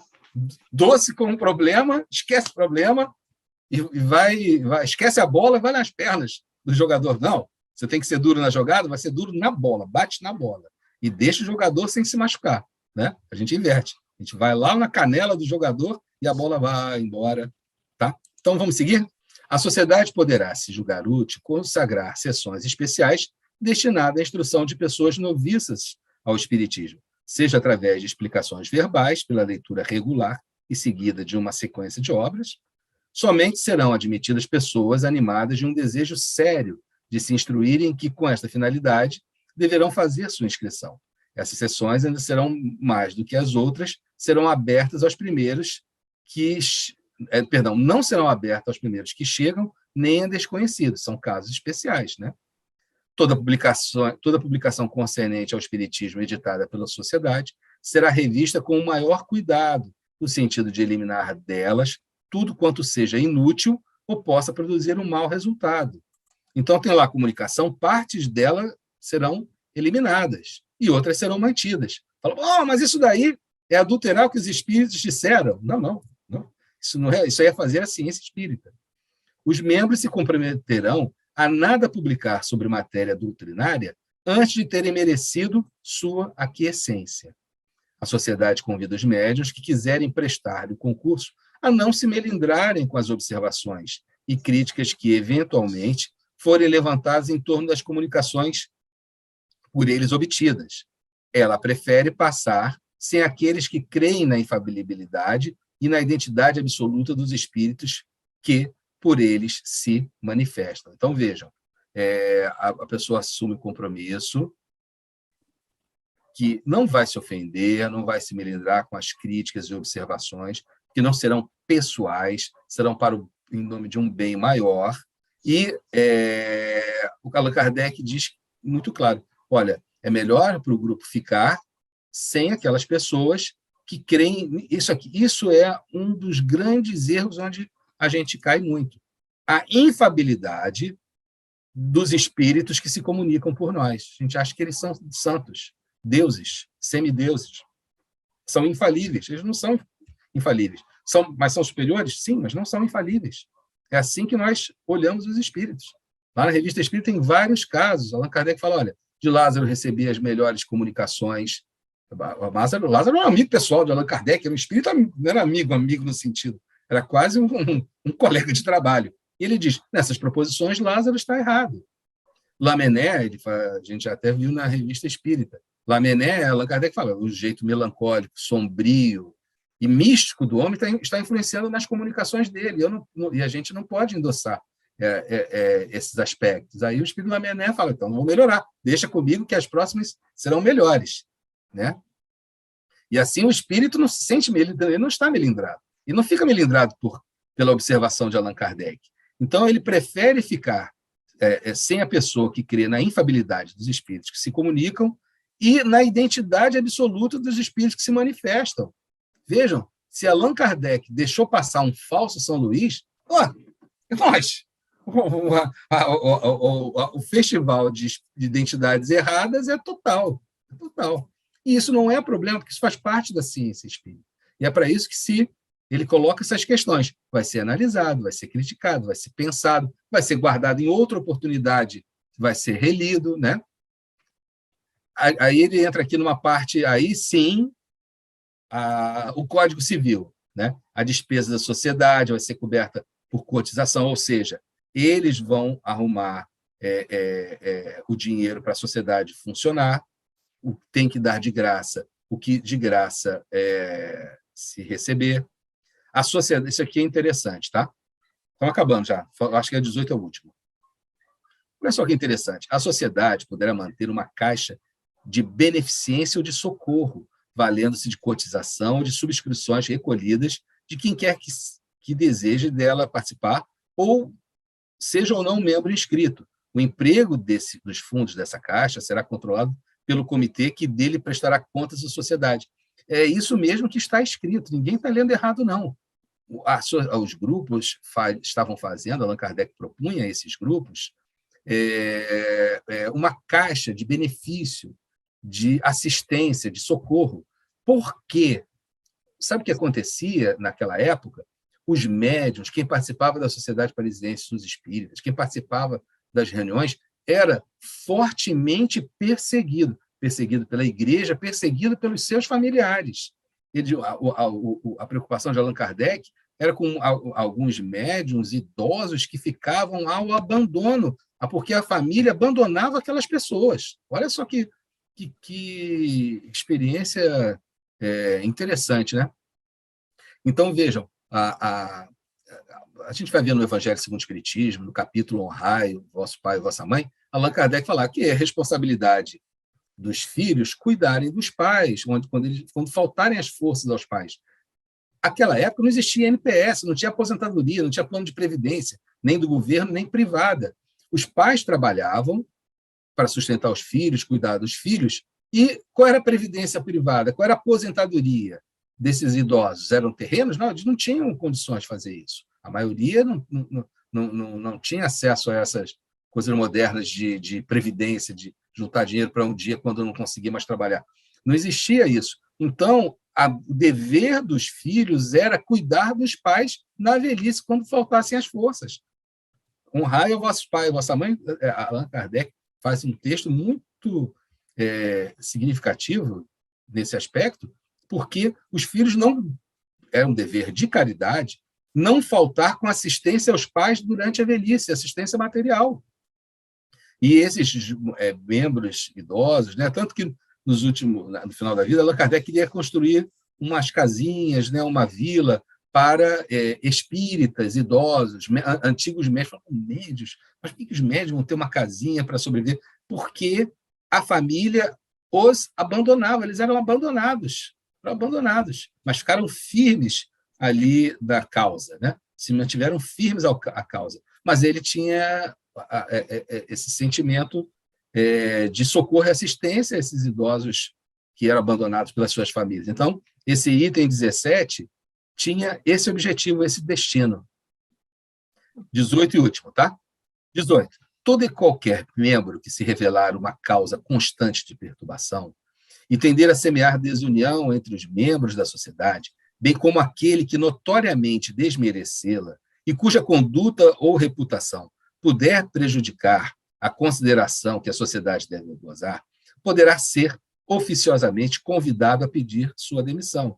Em caso de recusa, a sociedade poderá se pronunciar através de um voto oficial. Fala, eita, mas isso é muito militar. Gente, ele deixou claro para que, se numa remota hipótese de algo muito sério acontecesse, a sociedade tivesse condições de impor essa decisão que a gente reconhece é bem ruim, né?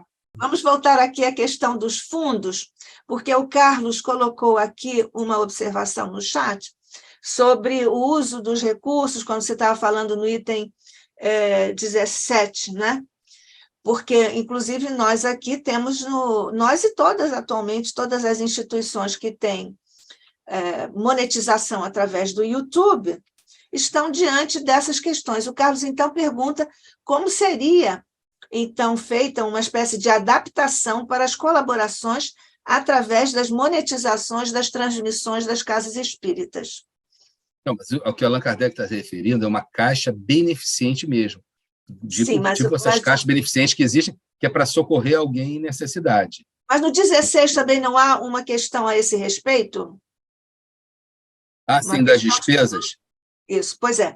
Então, isso aí diz respeito à receita de despesas, que é também quase que um dilema de todas as instituições espíritas. Sim, lógico, as instituições precisam de dinheiro para sobreviver. Pois é, e o Carlos está pensando o seguinte, essa monetização das transmissões pelo YouTube deveriam seguir, se é isso, Carlos, que você pergunta, se não for, você desdobra, por favor, mas eu acho que é isso.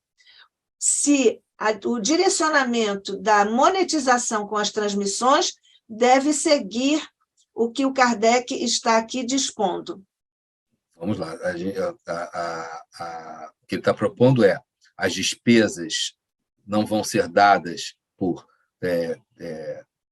comunicações espirituais, vender consultas espíritas, porque deve se dar de graça, que de graça recebeu. Tudo que se refere à mediunidade tem que ser absolutamente gratuito. Tudo que se refere à mediunidade tem que ser absolutamente gratuito. Mas isso é uma outra relação. Não, então, e aí ele diz o seguinte, as despesas serão cotizadas pelos próprios membros, porque você tem as despesas. Bom, vamos lá. Eu tenho o Instituto de Cultura e Espírito do Brasil. Ele ele é uma pessoa jurídica. Essa pessoa jurídica tem direito a uma verba que vem da propaganda. E essa pertence à pessoa jurídica, que é gerenciada pela diretoria eleita, com a sua comissão fiscal, com o seu conselho de administrativo, etc., etc. Ela não pode pertencer ao médium, ela não pode pertencer à Nádia, pertence ao Instituto de Cultura Espírita, não pode pertencer a Marisa nem o Fabiano, é do Instituto de Cultura Espírita. Eu acho que e não aí, está quando aí sair a Nádia... Oi? Isso não tem nada a ver com... Está aí a questão do Carlos. A questão do Carlos está... Você pode cobrar ou não? Qual é a destinação que a instituição deve ter com relação à monetização, por exemplo, das palestras, que é o caso das instituições espíritas. O Zoom, né, transmite as palestras e isso indo para o YouTube monetiza. Monetiza o Instituto, né? Sim, ao Instituto, ao Centro Espírita, a todos. E o Carlos está querendo perguntar se isso deve observar a orientação que o Kardec traz aqui. É simples. Sim ou não? Sim, sim. E a observação é não ficar para o médium. O médium só pode ter... Não, mas isso está fora de questão. Porque essa monetização... Não, a monetização cai digamos, na caixa, né? Na receita do Centro Espírita. Exatamente. Isso. Carlos, está atendida a sua questão? Olha, o princípio Não, Fabiano, perdão, eu tenho que falar, porque se for digitar é muita coisa. Não, porque fica a dúvida do seguinte, existem itens que, no caso, aí vão balizar esse fundamento, né? Baseado tudo no que Kardec colocou.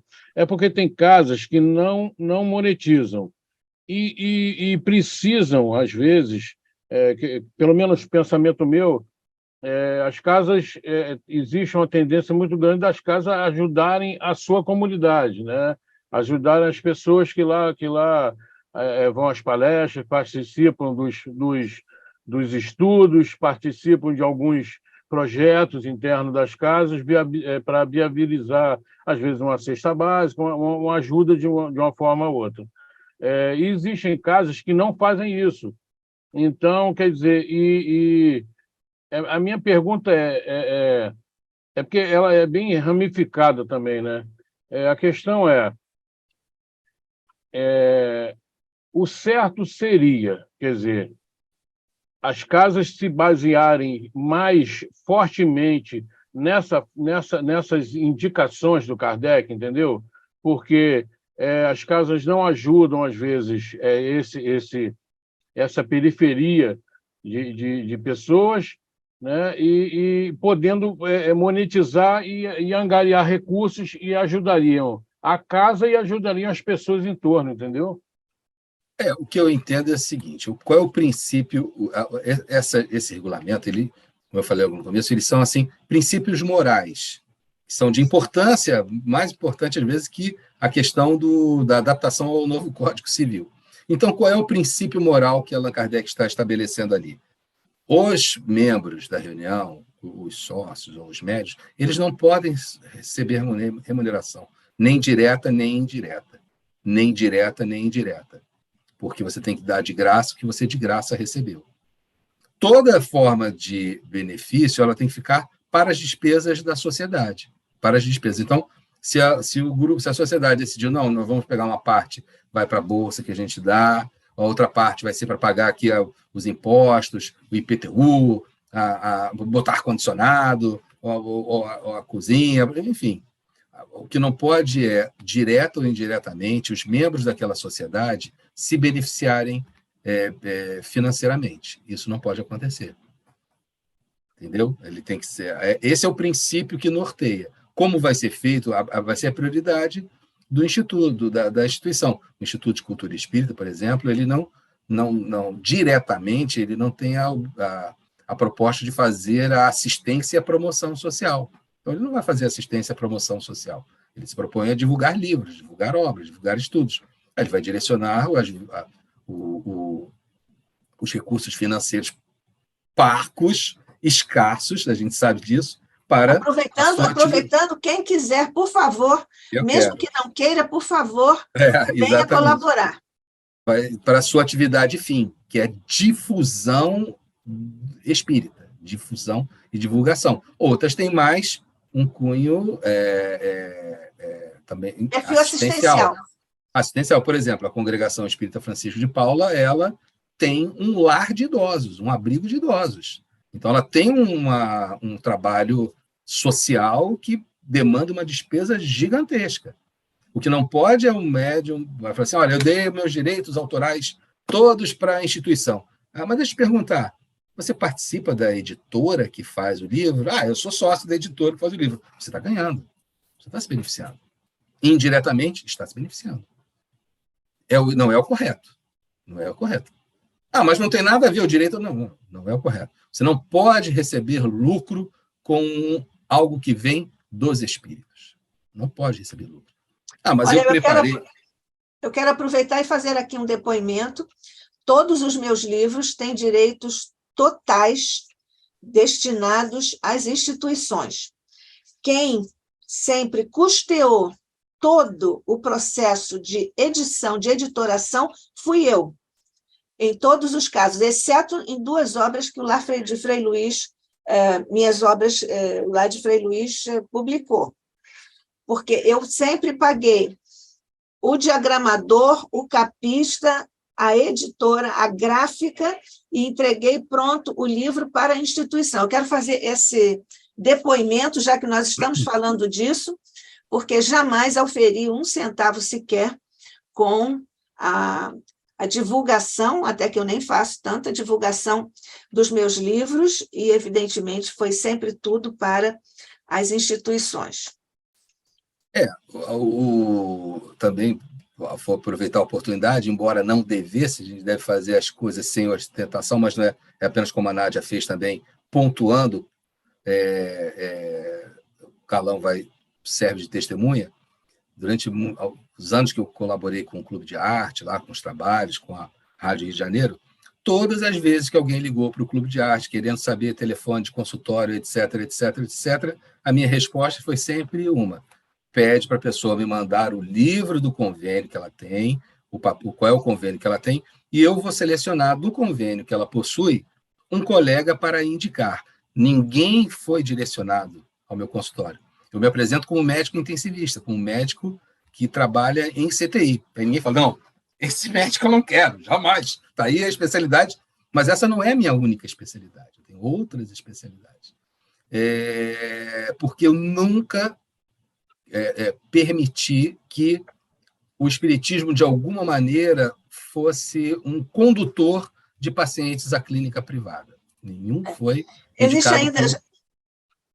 Então, sempre tive essa preocupação, essa grande preocupação, de não permitir que a visibilidade em alguma atividade espírita... Graças ao espiritismo... ...direcionasse. Sim, sim, sim. Isso aí é é um princípio moral. Veja bem, mesmo. É muito natural. É muito natural. Se eu disser que a outra especialidade que eu exerço, é muito natural a pessoa falar assim, então eu estou precisando, nada melhor do que um médico espírita, né? Que tem aquela aura de médico espírita. Para encerrar a minha participação aqui como um último causo, vou contar um causo, dos muitos causos que às vezes eu conto. Eu, quando era estagiário, em 1800 aí, já voltei ao século, 1988, eu estagiei no hospital do INAMPS, na época, na emergência, e tinha no ambulatório de cardiologia um camarada que eu vou dizer assim, não vou dizer que ele seja a pessoa moralmente mais correta, porque ele não queria atender paciente. Então, o que ele fazia? Ele fingia que media a pressão arterial da pessoa. Ele segurava no braço, falava assim, fecha o olho, vira o olho para o outro lado. Aí ele segurava no braço e imitava o barulho do aparelho de pressão.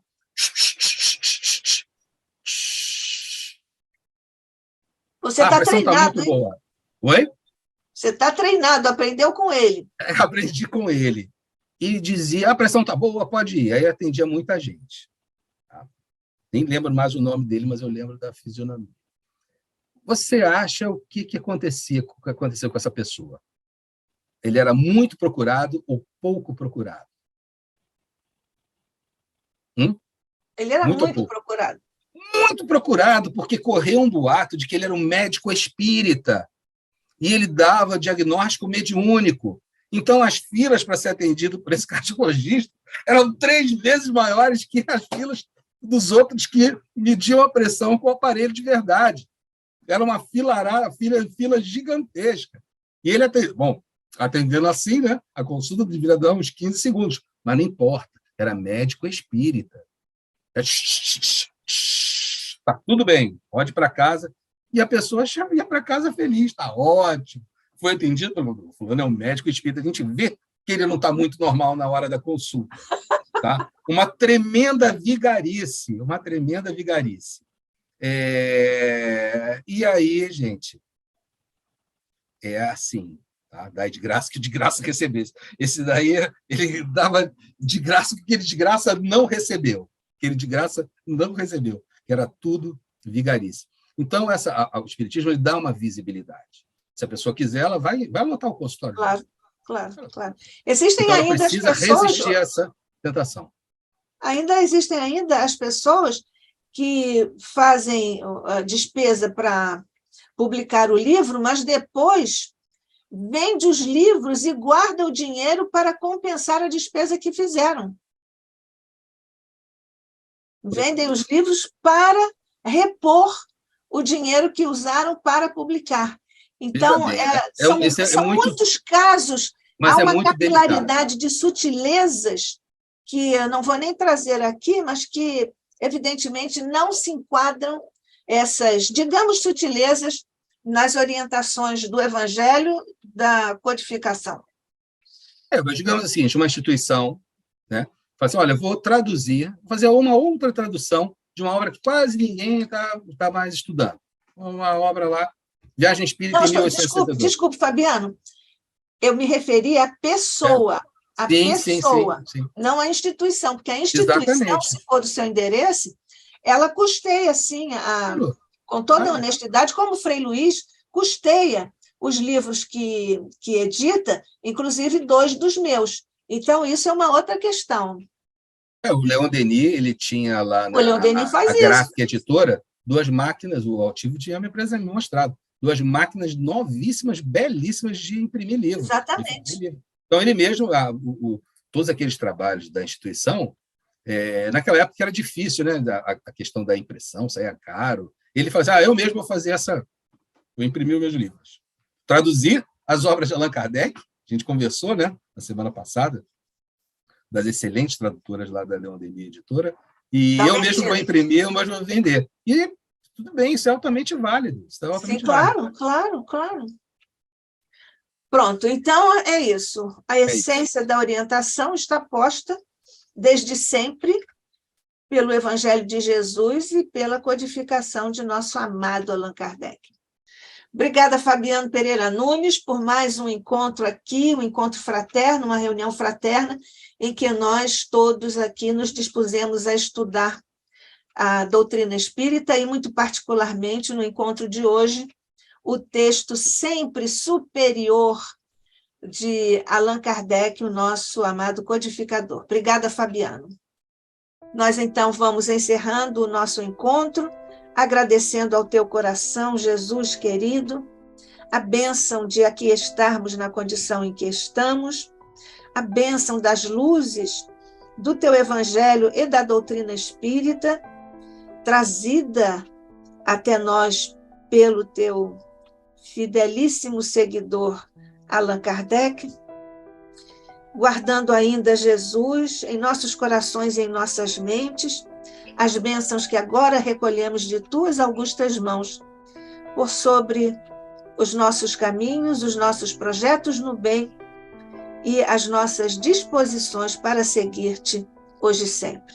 Que a tua paz e a tua luz desçam por sobre todo o planeta que diriges e particularmente por sobre nós que em ambos os planos de existência estivemos aqui e com a misericórdia de Deus aqui continuaremos para buscar o melhor para o Instituto de Cultura Espírita do Brasil.